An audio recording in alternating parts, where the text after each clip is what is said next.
Hi friend, my name is Aniket Malik. Today we are studying the robotics. What is the robotics?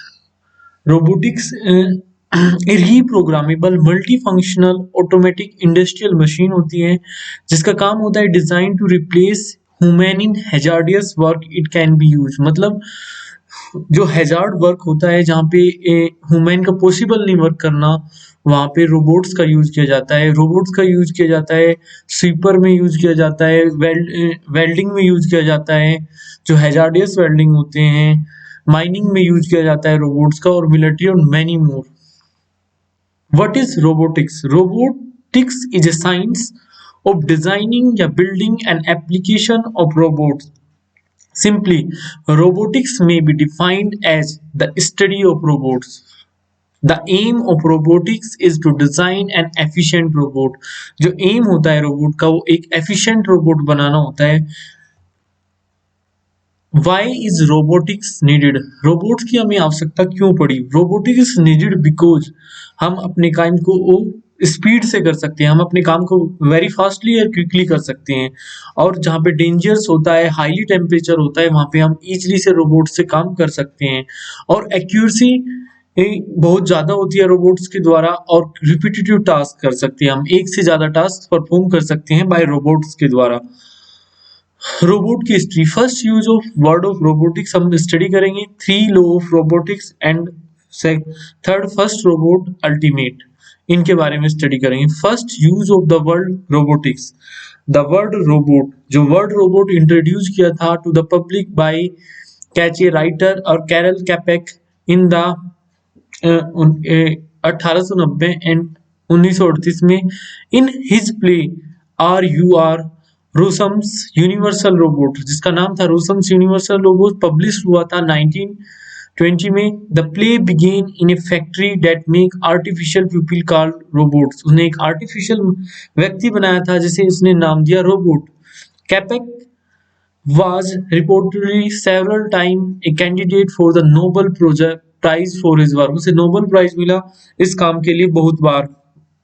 जो word है robotics use to describe this field of study was coined accidentally by the Russian born American scientist, जो Russian born था उसे was coined accidentally के द्वारा Russian born American scientist and science fiction writer Isaac Asimov Isaac Asimov 1920 and 1992 के बीच इसने study की थी, describe किया था फील्ड का। इन 1940 में इसे क्या मिला था? वर्ड रोबोटिक्स ने नाम दिया था। The three law of robotics, तीन लॉ होते हैं रोबोटिक्स के। Asimov also propose his three law of robotics, थी रोबोट्स के थ्री लॉ बनाए थे and he later added a zeroth law, उसके बाद उसने क्या किया एक जीरोथ लॉ को ऐड कर दिया। जीरोथ लॉ क्या कहता है रोबोटिक्स में? A robot may not injure humanity, robot injure नहीं कर सकता, ह्यूमैनिटी को कोई नुकसान नहीं कर सकता थ्रू इन एक्शन के द्वारा allow humanity to come to harm, inaction के द्वारा निष्क्रिय विधि के द्वारा भी ह्यूमन को हार्म पहुंचाने की अनुमति नहीं देता है। फर्स्ट लॉ, फर्स्ट लॉ क्या आता है? A robot may not injure a human being through inaction allow a human being unless this would be violate a higher order, वो फर्स्ट लॉ क्या करेगा? जीरोथ लॉ को वोलेट नहीं करेगा। Similarly बताया सेकंड लॉ कहता है a robot must obey order given by the human being, robot क्या करेगा? ह्यूमन बीइंग के ऑर्डर को ही फॉलो करेगा except where such order would conflict with the higher law, robot अगर हम बोलेंगे रोबोट किसी ह्यूमन बीइंग को यानी फर्स्ट लॉ को वोलेट नहीं करेगा, वो किसी ह्यूमन बीइंग को इंजर नहीं पहुंचाएगा, तो वो क्या करेगा? कन्फ्लिक्ट नहीं करेगा हायर ऑर्डर लॉ, यानी फर्स्ट ऑर्डर लॉ को वो कन्फ्लिक्ट नहीं करेगा जो भी रोबोट होगा। थर्ड लॉ क्या कहता है? A robot must protect its own existence as long as such protection does not conflict with a higher order law, robot क्या करेगा? अपने एग्जिस्टेंस का प्रोटेक्शन, अगर उसे कोई बार बार उसे डैमेज करने की कोशिश कर रहा है या उसे करने की, तब भी वो फर्स्ट ह्यूमन को क्या हार्म पहुंचाने की या इंजरी पहुंचाने की कोशिश नहीं कर सकता जब तक उसे कमांड नहीं दी जाएगी। तो तीनों लो दिए गए थे और ये चौथा लो बाद में ऐड हुआ था जीरोथ लो रोबोटिक्स में। अब पढ़ेंगे फर्स्ट रोबोट। फर्स्ट रोबोट था हमारा यूनिमेट। एंड रोबोटिक्स टेक्नोलॉजी क्या कहती है, most industrial robot have at least the flowing 5 part. मतलब मोस्ट जो इंडस्ट्रियल रोबोट होते हैं उनमें 5 पार्ट होते हैं। सेंसर, सेंसर क्या करता है, किसी का टेम्परेचर को मेजर करता है सेंसर, टेम्परेचर प्रेशर मेजर करता है, साउंड मेजर करता है। तो सेंसर यूज किस लिए किया जाता है, किसी भी सेंसिटिव टेम्परेचर प्रेशर साउंड इनको मेजर करने के लिए एक्सेट्रा वेरियस फिजिकल क्वांटिटी को मेजर करने के लिए हम क्या यूज करते हैं, इसमें सेंसर क्या करते हैं।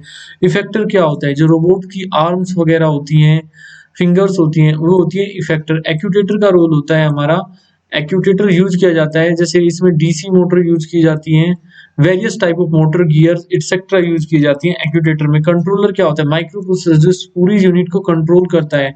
आर्म्स क्या होते हैं, जो उसके बॉडी के मोशन को कंट्रोल करते हैं, 1 डिग्री मोशन करना है, 2 डिग्री और 3 डिग्री, ये सब आर्म्स के अंदर आता है। अब सेंसर क्या होगा, सेंसर जितने भी हैं फिजिकल क्वांटिटी लाइक टेम्परेचर हो गया, कलर हो गया, विजिबिलिटी, सब मेजर सेंसर के द्वारा की जाती है। अब होता है इफेक्टर। इफेक्टर क्या होता है, मैंने ऑलरेडी डिस्कस किया था। इफेक्टर, इफेक्टर जो बॉडी होती है उसकी पार्ट होते हैं उसे इफेक्टर बोलते हैं। जैसे कि आर्म्स हो गए, फिंगर होगी, जिस ये ऑल आर क्या हो गए, ये सारे के सारे इफेक्टर हो गए। अब होता है कंट्रोलर, माइक्रो प्रोसेसर वगैरह यूज किए जाते हैं, इसे कंट्रोलर बोलते हैं। आर्म क्या होगी, पूरी बॉडी होगी, ये इसकी मोशन होगा, यानी 360 डिग्री मूवमेंट है या 1 डिग्री फ्रीडम है या 2 डिग्री फ्रीडम है, ये आर्म्स के अंदर होता है। Type of robot, the most common type of robot होते हैं मोबाइल रोबोट हो गया, स्टेशनरी रोबोट हो गया, और ऑटोनोमस रोबोट हो गया, रिमोट कंट्रोल रोबोट हो गया, और वर्चुअल रोबोट हो गया।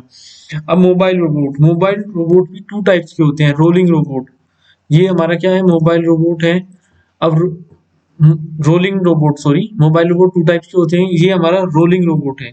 Rolling robot have wheel to move around, they can quickly and easily search, however they are only useful in flat area. ये यूजफुल किया जाता है जो फ्लैट एरिया होता है, जिस जो भी चीज सर्च करनी हो। Walking robot, robot on legs are usually brought in when the terrain is rocky. Most robots have least 4 legs. Usually they have 6 या more. कितने होते हैं, 4 या 6 legs होते हैं।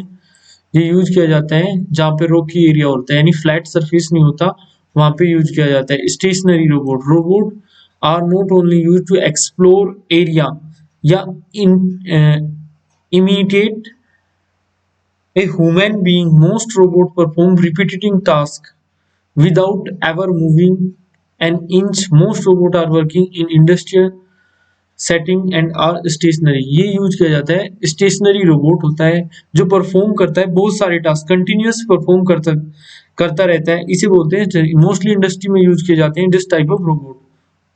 Autonomous robot, autonomous robots are self-supporting, या in other words self-contained in a way they rely on their own brains. ये क्या करते हैं, इसके पास स्वयं ब्रेन होता है, और ये क्या होता है, ऑटोनोमस होता है, सपोर्ट भी इसकी खुद की होती है, मूवेबल होता है।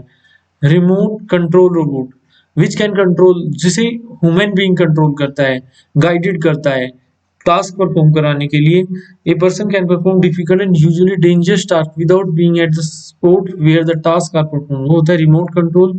वर्चुअल रोबोट, वर्चुअल रोबोट अब तक do not exist in real. Virtual robot are just program building block of software inside a computer, अब तक डेवलप नहीं कर सके। एडवांटेज यही होता है कि हम इसे कहीं भी प्लेनेट के अंदर भेज सकते हैं। Going for down into the unknown water and mines where human being would be crushed, जहाँ पे ह्यूमन बीइंग नहीं जा सकते वहां पे भी भेज सकते हैं हम रोबोट को। गिविंग एस इंफॉर्मेशन डेट, जो इंफॉर्मेशन ह्यूमन बीइंग नहीं ला सकते उसे इंफॉर्मेशन को रोबोट के द्वारा लाया जा सकता है। Working at places 24/7 without any salary and food, मतलब हम इसे 24/7 वर्किंग कर सकते हैं, और ये ऐसा नहीं कि जैसे ह्यूमन बीइंग बोर हो गया 24/7 काम नहीं कर सकता, ये 24/7 वर्क कर सकता है। They can perform task faster, human being से फास्टर काम करता है और एक्यूरेट काम करता है। कंसिस्टेंटली होती है, कंसिस्टेंटली होती है। Most of them are automatic होते हैं, so they can go around by themselves without any human interface.